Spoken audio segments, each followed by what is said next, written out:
Hello, hello. Welcome back to another episode number 5 of Crime and Unwind with Aixa and Denise. Welcome back. So let's go ahead and start with the wine of the day. The wine of the day comes from Adam County. It's called Adam County Winery. This one is called Scrapple. So it's a spiced cranberry apple. Oh, Scrapple, spiced cranberry apple. I was like, but Scrapple is something that is like, it's like a breakfast Dutch, food, yeah. like a Dutch, Pennsylvania Dutch, eat something. Okay. So anyway, so it comes from Adam County Winery. Just a little blurb about them. Says we are Adam County's original winery and the 5th oldest operating winery in Pennsylvania.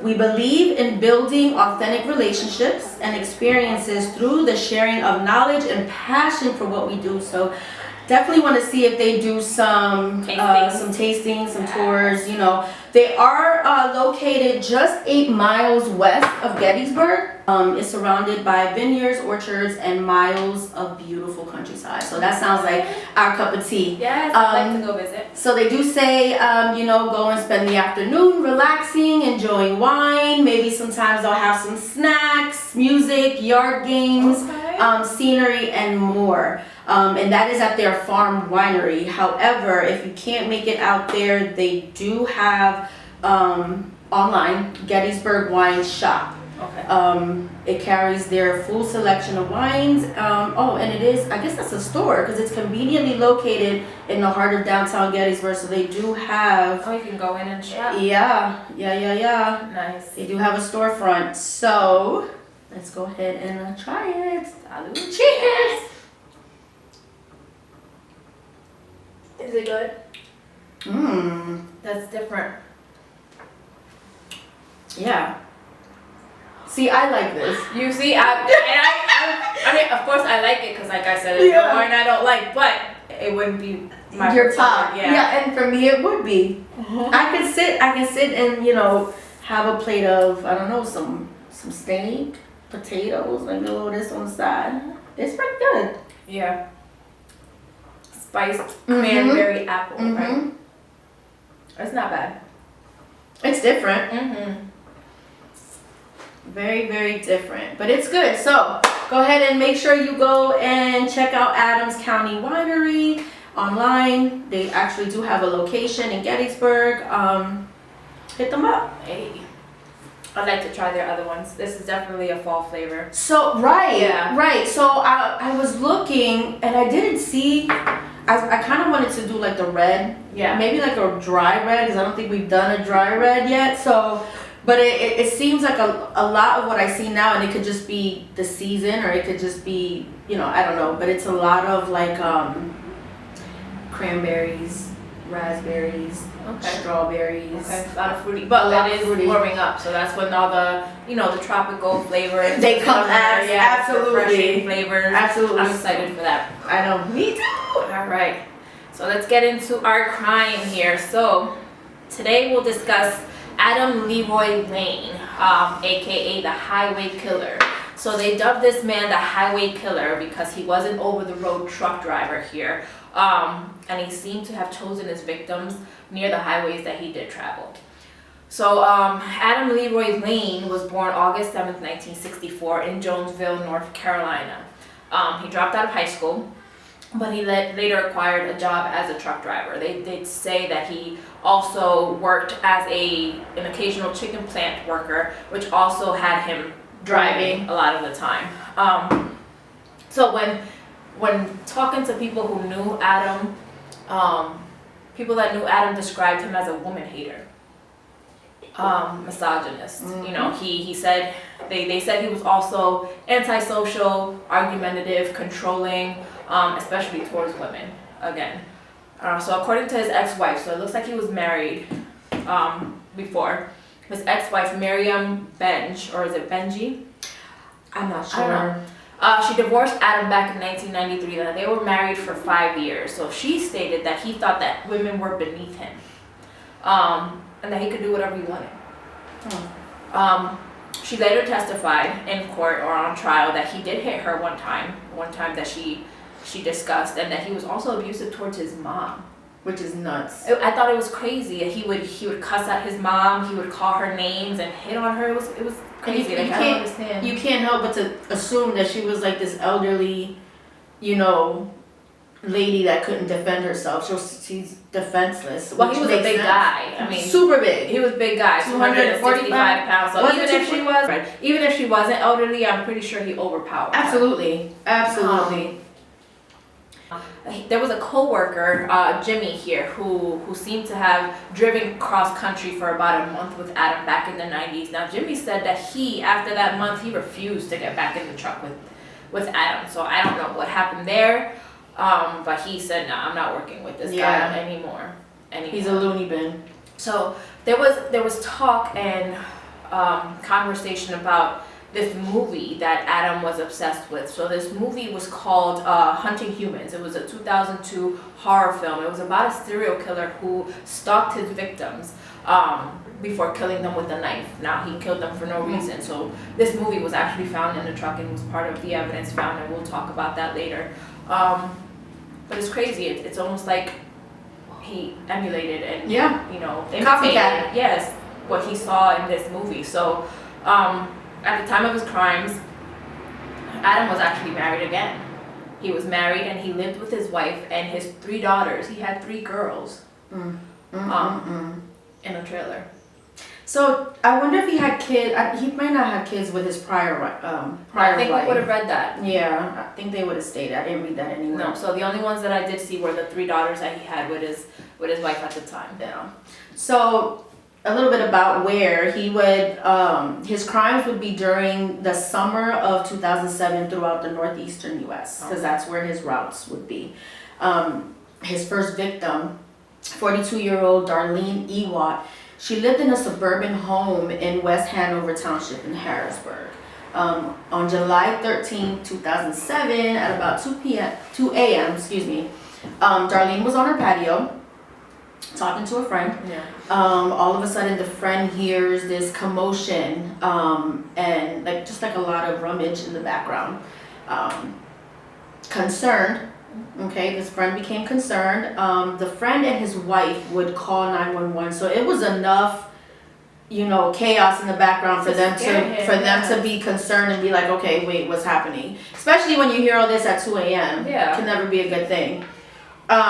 So they did call 911 and they drove over to Darlene's house. Adam had slit her throat and stabbed her to death.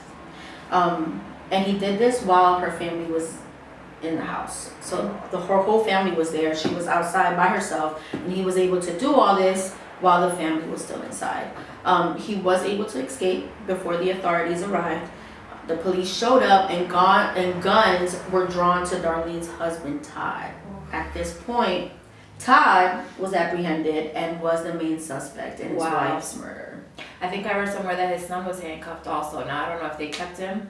I don't know. Or questioned him. I gotta look more into that. But his son was also handcuffed, and her daughter was in the house also. So was the son like a grown man? I don't know about grown, but probably older.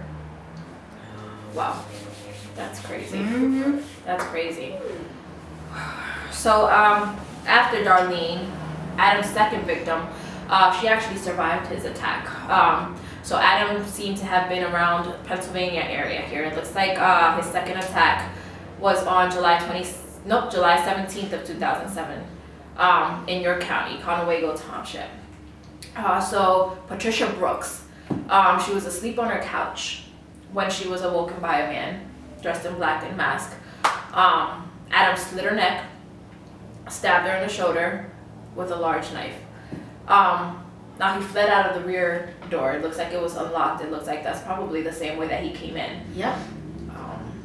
So he fled through the back door here minutes before authorities were able to get there. Now, I read that he was scared when Patricia sat up, that he was attacking her, and she sat up and screamed. So that might have freaked him out.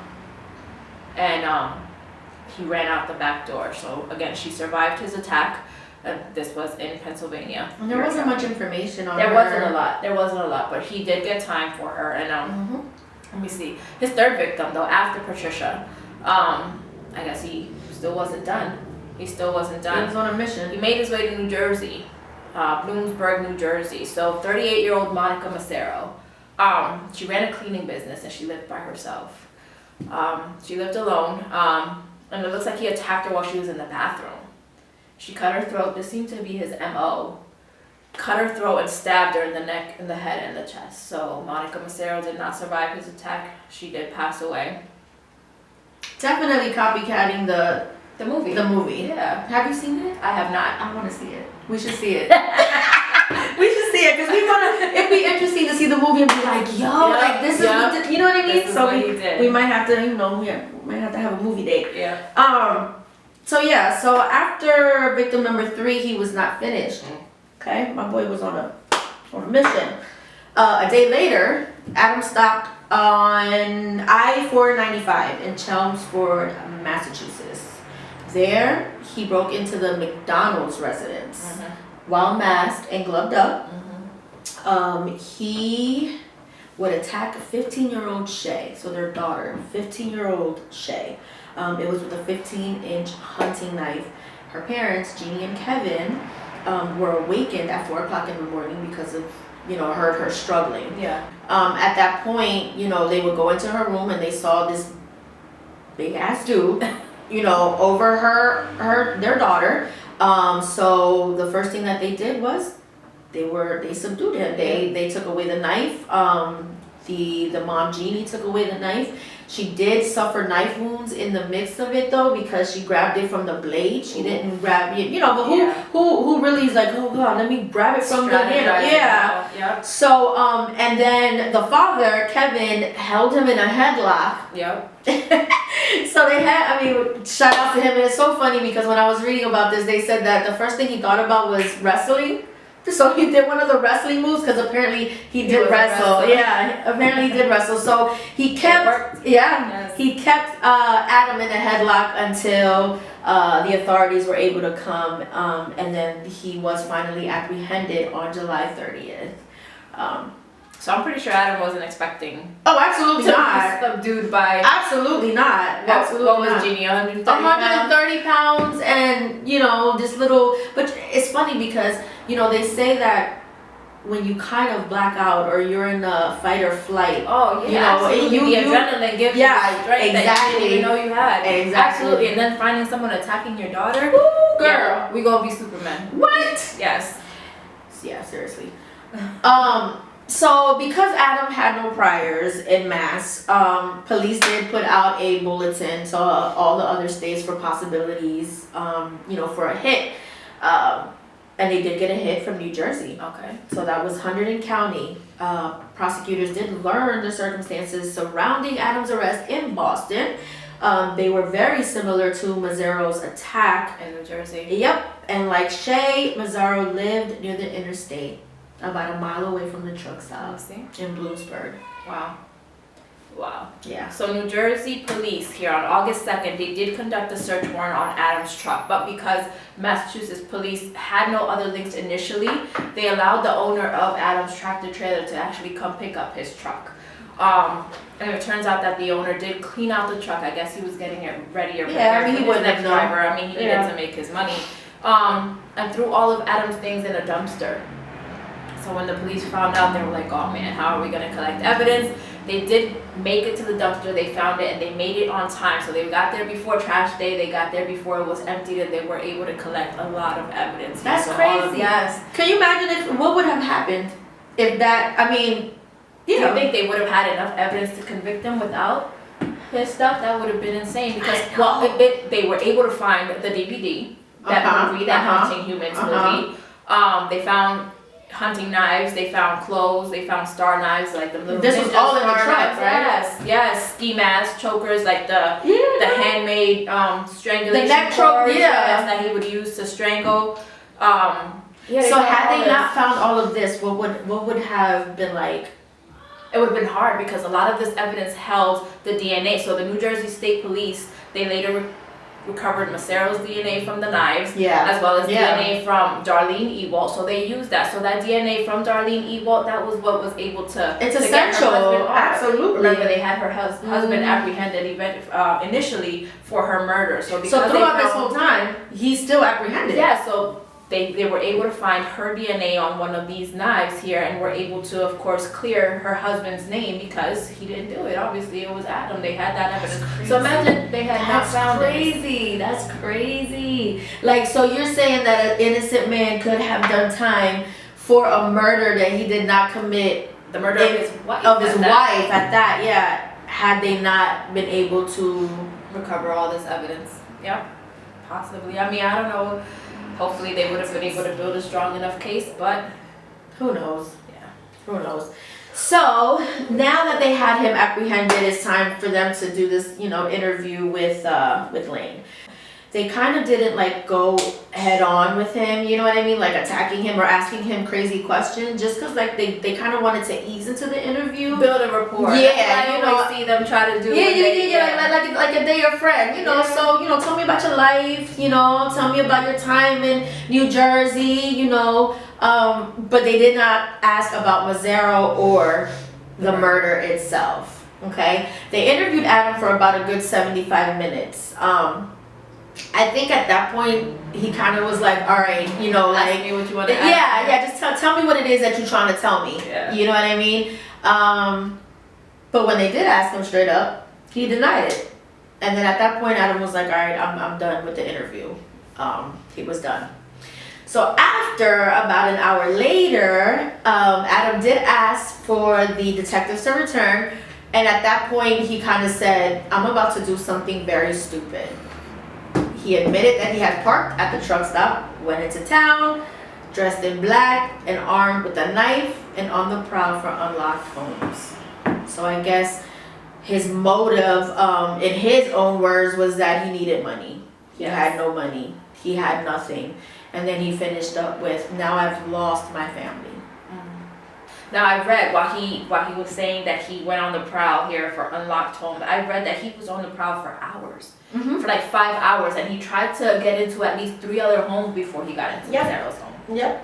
That's crazy. Yeah. He was just looking for unlocked homes. Now,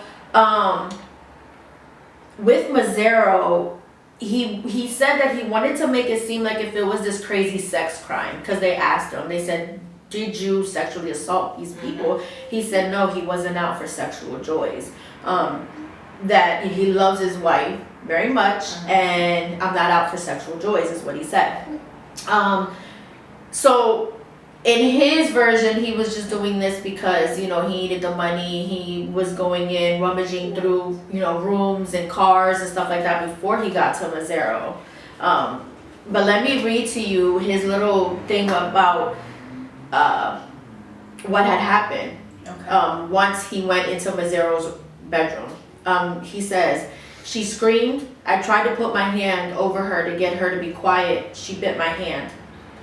He did not remember how the knife came into play, but somehow Mazzaro rolled into it and slashed her. Like it happened like an accident. Yeah. It was also stated, I thought maybe it was just a little scrape or something. God, there's so much blood, he said. She bled to death. I couldn't do anything.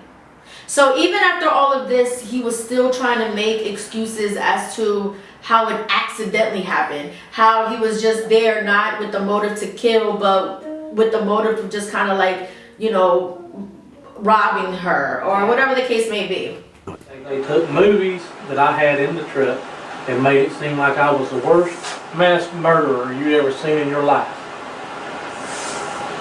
Just because I like horror movies.